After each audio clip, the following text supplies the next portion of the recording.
On ne va pas tout concentrer à la mairie centrale, alors qu'on n'a aucun projet. Et c'est pourquoi ils volent. En fait, notre système crée des voleurs. Vous êtes venu à la mairie, à la tête d'une institution, vous n'avez aucun projet, vous n'avez aucun programme, vous ne savez pas quoi faire, et vous avez des milliards. Qu'est-ce que vous en faites? Vous développez dans votre esprit, dans votre cerveau, les mécanismes de vol.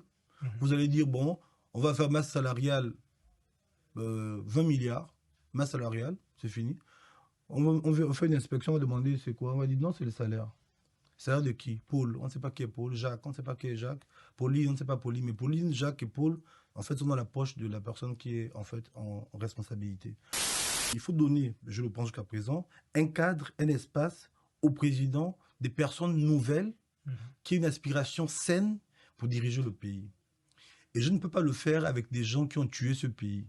Ces gens, en fait, ils resteront des sorciers à vie.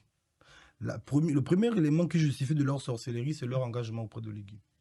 Voici des gens qui ont applaudi à se rompre les doigts à Ali Bongo, en disant que c'était leur champion, leur dieu. Dès qu'Oligui a pris le pouvoir, Ali Bongo n'est plus champion. C'est Oligui le champion. Mieux. Il y en a même qui font des accidents pour aller juste retrouver la fête de la libération, alors que c'est eux, c'est pour eux que ce coup d'État a été fait. C'est contre eux qu'il a été fait. Quand vous voyez une affiche du PDG où on dit le PDG fait la fête de la libération, je me dis la folie est en train d'arriver dans ce pays. Il ne faut pas des hommes politiques, il nous faut beaucoup de psychiatres.